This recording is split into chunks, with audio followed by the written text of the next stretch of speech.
Good morning, ASEAN. Welcome to Good Morning ASEAN. Freshen up your world, your thought, and your idea with us every weekday from 7:30 to 8 a.m. I'm Patsurang Desha Putharangsi. And I am also here with you, Nirasha Malisak Lamia. Well, on Sunday morning, Kun Surapong Towichak Chaikun, the Deputy Prime Minister and Minister of Foreign Affairs, Kun Sukampon Suwanatat, the Defense Minister, as well as the media darling now, Kun Wirashai Palasai, the Ambassador to The Hague, were met on arrival Sunday morning. Of course, Mr. Wirashai actually thanks for moral support from Thai people and affirmed that the Thai legal team had done its best on the hearings that ended Friday at the International Court of Justice. But then both sides presented the argument, but the ruling will not be delivered until October this year.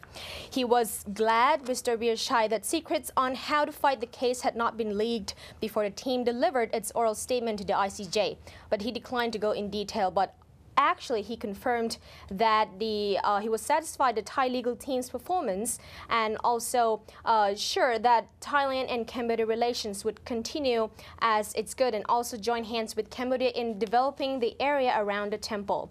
But then, according to Suriyan Bunte, Assistant Director of ABAC poll, based on the survey completed, the results showed, Kunir Shah, that Thai people wanted the government to maintain good relations with Cambodia, even though the border dispute is a serious issue for them. They did not want to see the dispute worsen and affect border trade, the investment climate between the two countries, and the migration of Cambodian workers in Thailand. The respondents wanted both the Thai and Cambodian governments to come up with a constructive way to resolve the border area dispute for mutual benefit. Well, it is very important to maintain this bilateral relationships between the two countries, especially yes, ASEAN will be implemented soon in a few more years. Now let's shift our attention to another neighboring country, Laos, as Laos and Thailand are considering building another friendship bridge across the Mekong River between Ubon Ratchathani province in northeastern Thailand and the southern Sarawak province in Laos. The two sides realized the significance of road and bridge linkages that serve as a crucial east-west economic corridor linking Thailand to Vietnam through Laos.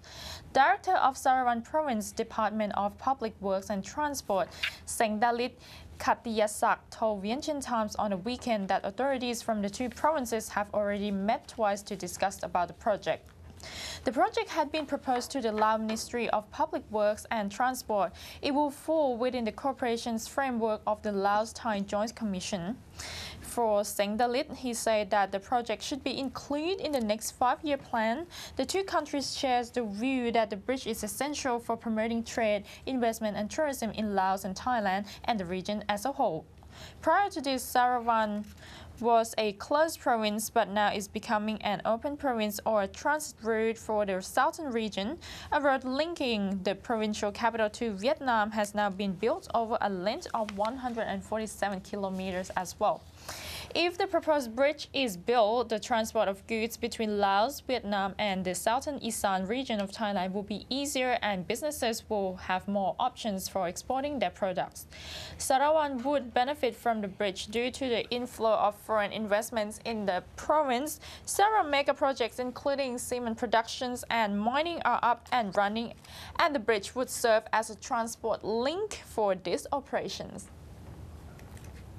Foreign ministers of the European Union are to meet in Luxembourg today to decide on withdrawing all sanctions against Myanmar, exactly a year after the grouping announced suspension of most sanctions for a year except the arms embargo.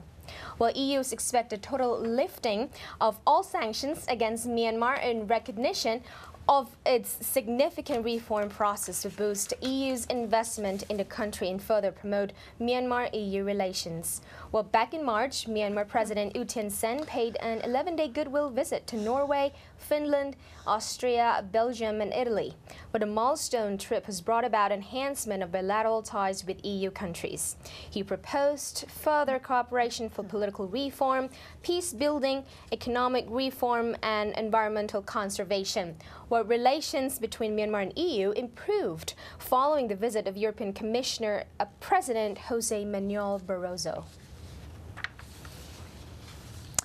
And a senior envoy of the European Union and Indonesia expert has urged the Association of Southeast Asian Nations, or ASEAN, not to copy the EU common markets concept, saying that the single market to be implemented by ASEAN should be based on the economic levels of the association's members. EU Ambassador to Indonesia, Brunei Darussalam and ASEAN, Julian Wilson, said that the EU had proved that a single market could bring economic advantages to its members, but ASEAN should also learn from the mistakes that the EU had made. Indonesia Vice President Deputy Secretary for Political Affairs Dewi Fortuna Anwar said that ASEAN should establish a single market concept based on their own economic condition because ASEAN regionalism is different from that of the EU.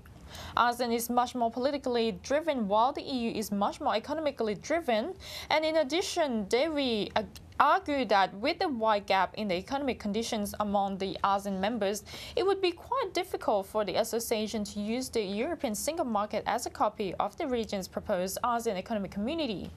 Dewi also emphasized that the EU became a strong single market as it was a supranational body in which each member gave part of its sovereignty to the Union, such as importing the single currency policy in terms of ASEAN.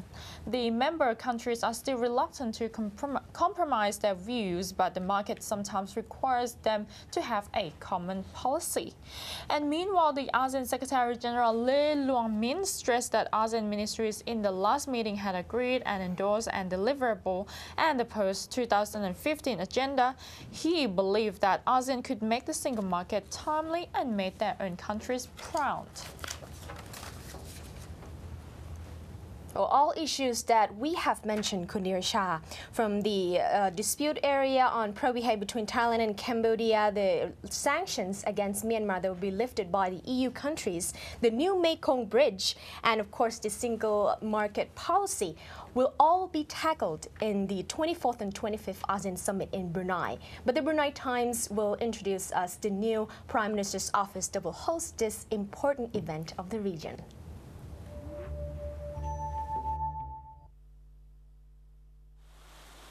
With only 3 days leading to the 22nd ASEAN Summit, in which Brunei Darussalam is chairing, His Majesty the Sultan and Yang di-Pertuan of Brunei Darussalam Saturday morning took a closer look at preparations before Wednesday's launching of the summit. The monarch visited the new Prime Minister's office building complex in Jalan Brakas, which will accommodate the Leaders' Retreat meeting, 22nd ASEAN Summit, 9th PIM IAGA Summit, and the 7th Indonesia-Malaysia-Thailand Growth Triangle Summit on April 24 to 25. Upon entering the complex building, the Sultan signed a plaque engraved with golden Arabic and Jawi inscriptions, signifying his working visit to the venue. His Majesty was accompanied by His Royal Highness Prince Haji Al-Muttadi Billah, the Crown Prince and Senior Minister at the Prime Minister's office, and His Royal Highness Prince Abdul Malik. Ministry of Foreign Affairs and Trade Deputy Permanent Secretary Datuk Haji Muhammad Nur Haji Jaluddin ushered His Majesty to inspect the various meeting rooms. Throughout the visit, the ruler was seen to have a vested interest in the facilities. His Majesty himself tested the audio system in the Leaders' Retreat room, so that details ensuring the success of the upcoming meetings will not be compromised. And coming up next after the break, we have the latest development of the Malaysian elections.